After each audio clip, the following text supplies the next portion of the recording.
this is a video that I wish I would have seen when I was starting out my journey. So I hope this was helpful. I hope it didn't scare you. Hello my loves, Destiny Taylor here. Welcome back to my channel, and if you're new, hello. Thank you for joining today's conversation. If you enjoy it and you're interested in walking this lock journey with me, hit that subscribe button and turn on those notifications so you never miss a new video. I'm in the flow of posting more frequent updates when there are new things to share on my hair and this microloc journey. So as you can gauge from the title, I've reached a point in my microloc journey that I hoped that I would not have to see, especially this early on and especially in this way. I am very frustrated with my microloc journey and the state of my hair and what I know about my hair right now. If you're new or you don't remember, I got my locks installed on April 1st, 2023. So I believe I'm hitting my 4-month mark very soon. I have invested $1,000 and more than 20 hours on my locks thus far, and I don't feel I'm getting the return in my investment. Now I know all things happen for a reason, so I have no regrets. I definitely do not regret starting my lock journey. There are some things I wish I would have done differently when I started that I am now course correcting that I'll share in a bit, but I can say just based on the very physical and factual things, one would look at it and say this isn't an apples to apples investment. So what I've gotten from this investment of more than 20 hours and $1,000 is an established clean grid and 40% of my microlocs established, and I'll explain why 40% later. I don't understand the condition of my hair. I don't understand how to properly maintain my hair, and currently I don't have the appropriate resources where I can seek the right knowledge. So I am very much up in the air with my hair, and I was having a conversation with my loctician today, and she told me, I don't know why your hair is resisting the process. When that was first said to me, I didn't take it personally, but now that I thought about it again, that's a very defeating thing to say, that I had to tell myself, you know, don't internalize this. I decided today that I am going to take full control, full autonomy of my lock journey moving forward. I'm going to be very involved and I am going to maintain it myself. I'm considering investing in one more retie just so I can start from a very great place, and I'll explain why my hair isn't in a great place right now, but I am considering doing that so it would be perhaps easier for me to move forward on my own, start from a nice foundation. However, after thinking about it for a bit longer, I think that now is the best time for me to hop in and get to fixing things and improving where I'm at, so I know that I brought myself from my lowest point. So one of the things I wish I would have done prior to hopping into my microloc journey, and I hear this from everyone who gets microlocs, is I wish I would have done more research, done adequate research that is very specific. I sat on getting microlocs for 4 years. I told myself, oh, this is the style that I want. I was on Pinterest. I did watch videos. I did read articles. I followed some microloc pages, but I didn't really get into the nitty-gritty of what is the experience. How will coily 3B hair with a soft, fine texture adapt to this microlocking process? What are some of the challenges that I will face? What are some How will resistance look in my hair? Even what is the purpose of a consultation? What's information I should seek from my future loctician? What information they should share with me? If you're looking to get microlocs, I want to say, please ensure that you have a thorough consultation, and I will definitely break this down in a full video once I start again leading my lock journey and learning more about my hair and my process. One thing that I've learned is, one, have a consultation. I didn't have a real consultation with my loctician. I sent her some photos of my hair, and once I got there, I shared some images of how I wanted my locks to look, how I wanted my grid to look, but we didn't have a full, thorough conversation. I wish we would have had that pre-conversation, that consultation, and I would have shared my lifestyle with her, because if I did, we both would have discovered that I may have a more difficult time establishing my locks, and I will definitely experience certain challenges due to my lifestyle being active and my hair being wet daily because of working out, going to the gym, and going to hot yoga. Without doing that consultation, I did not understand the ideal state our hair should be in when we're getting microlocs to help support the locking process. Your hair should generally be dry, which I absolutely did not know that until 2 weeks later when I was experiencing significant slippage, which I'll share with you in a second. The middle has started coming out. This started happening a month ago, and that's pretty much all out, particularly at the root. And then some of the sides have started to come out as well. Not much.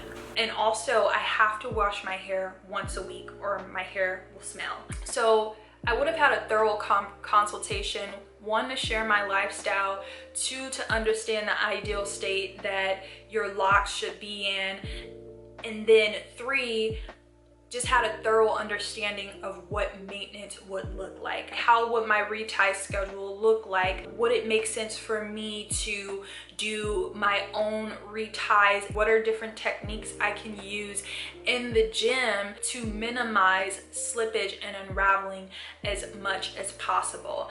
I didn't even know about braiding and banding until last week. And again, I'm almost 4 months in. So I didn't have the appropriate maintenance techniques and knowledge to even understand how to slow down the slippage and unraveling process as much as possible, and I still do not have that knowledge. Now, on to the second thing. I wish I would have realized or understood that microlocs is not a very popular style, and although it's been around for decades, there aren't many locticians who have chosen to step in this work. Now, I did understand that with how difficult I found it to find a loctician who did microlocs, but I didn't really understand what that would mean for me once I got the microlocs installed. And what I mean by that is, you know, my loctician doesn't have the skill set or the knowledge to help me troubleshoot what is going on with my hair and to fix it. She just doesn't have the knowledge, doesn't have the experience. Before I move on, I do want to say my loctician is so sweet and she is passionate about hair, and I know if she lived here in LA, I would be fine, because I can go to her every other week if I wanted to and reestablish the locks that are slipping out, and we can bounce ideas off of each other, and she can see my hair as it's going through these changes. And I think she would be able to get that experience, that knowledge, and that skill set that will help future clients in my position. However, she's just not here, unfortunately. So I have been searching around for locticians that are within the area, and if they are doing microlocs, they've been doing microlocs for 2 years to less than a year. So I can go to someone to repair the locks that are experiencing slippage, but I know they are not going to be able to provide me with the appropriate knowledge and techniques to ensure that I don't get any slippage just because they don't have the knowledge, they don't have the experience. I do have a consultation on Monday with a loctician, and we'll see how that goes, and if she happens to have more knowledge, because you never know, even though she's been doing it for less than a year, she probably has met someone. We are in LA, people have active lifestyles who have my similar experience and who she's troubleshotted with, but we will see. Again, I am prepared to fully take over my lock process from here. Those are really the main two things that I wish I would have known before I started my microloc journey. And I also just wish I would have done more research on how do you retie, interlock, and install microlocs by yourself, just so I can feel empowered to take over my hair journey. This is the first time really in my life where I do not feel fully powered to do my own hair. I wouldn't say it's difficult for me, but it's weird to me because I've always done my own hair.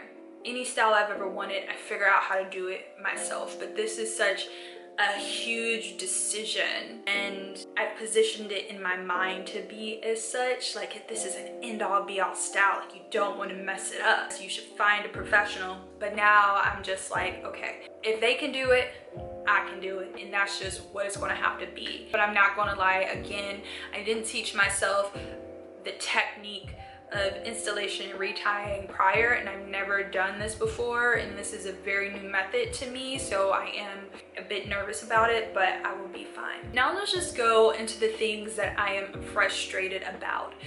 So one, slippage. My hair, I am experiencing significant slippage where 60% of my locks are slipping out, and it's happening all over my head. The first time after my install, I started to experience, after my first install, I started to experience significant slippage after my second week, and I reached out to my loctician about it, and I just decided to wait for her to come back to LA to reestablish the locks. But by the time she came here, my entire back was unraveled and the middle of my head started to unravel, and our solve for that was to interlock at the roots, which she didn't start my locks with interlocking, so we did that for this first retie, yet my hair is still slipping from the root, and it's quite frustrating because I don't understand why. Yes, it could be because my hair is moist, but I'm sure there are other people in this world who work out, who go to the gym. There are children who are playing outside all the time who have locks, and their locks are fully established. So I know there is a solve to my hair, and I shouldn't have to change my lifestyle and monitor my lifestyle to have locks. The slipping for me is happening at the root. So all this right there is considered slippage. For a normal retie, I would have at most this much loose hair, but when it's all the way down here, that's considered slippage. So I have that all down the part here. I'm gonna turn around. I have that here slipping all the way to there. This is slipping, starting to go up even higher than it was slipping last time. So slipping there. And then my entire back, for the most part, is starting to slip out. I even have a few in the back, which is normal for what people experience.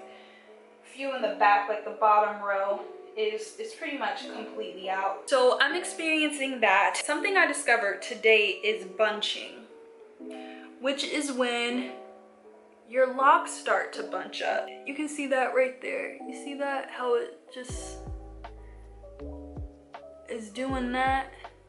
I used to think that was my hair locking up, but it's actually my hair bunching up right here. It's doing that a lot in the middle of my hair, and I don't know why. I don't know what's going on, but it's on many of my locks. I don't fully understand what it is. I don't know if I have to comb out the ends and just try to salvage as much hair as I can and retie them. That's another thing. I don't know what's going on with those, and if I do have to comb them out, if the hair is so bunched up that once I do comb it out, I'll end up losing hair, so those locks would be shorter. I don't know. So yeah, that's another thing that I'm experiencing with my hair that I don't fully understand, that I'm gonna have to figure out and learn on my own. So yeah, that's what I'm experiencing. And when I say I'm frustrated, 3 years ago I would have cried. Like I've learned emotional control to just not cry when things are just so frustrating to me, but I did have that feeling today where I was just so frustrated where I could have threw a fit.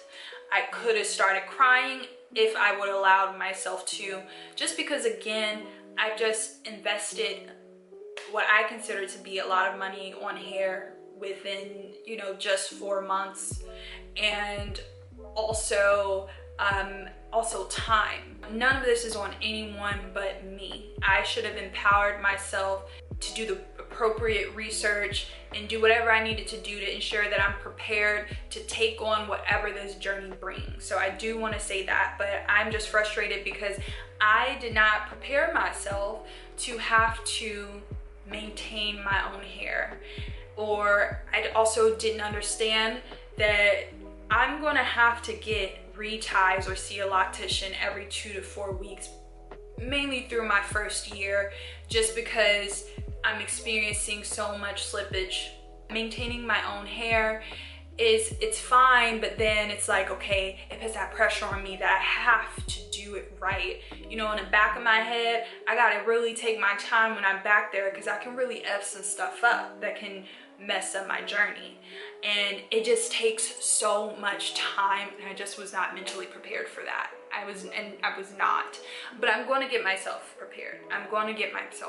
I'm doing it, and even just sharing with you all in this video everything that I'm feeling makes me feel just so much lighter and like, okay, I can do this. I'm going to do this. I hope you all enjoyed this video. I'm going to continue to just pop up and be very candid and just share what I'm experiencing and what I'm learning throughout this process, just because there needs to be more information on this style. And this is a video that I wish I would have seen when I was starting out my journey. So I hope this was helpful. I hope it didn't scare you. I hope you still feel inspired to get Microlocs, because my hair looks good.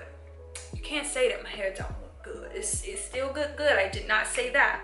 I'm still loving that I can just wake up and do whatever I want to do with it.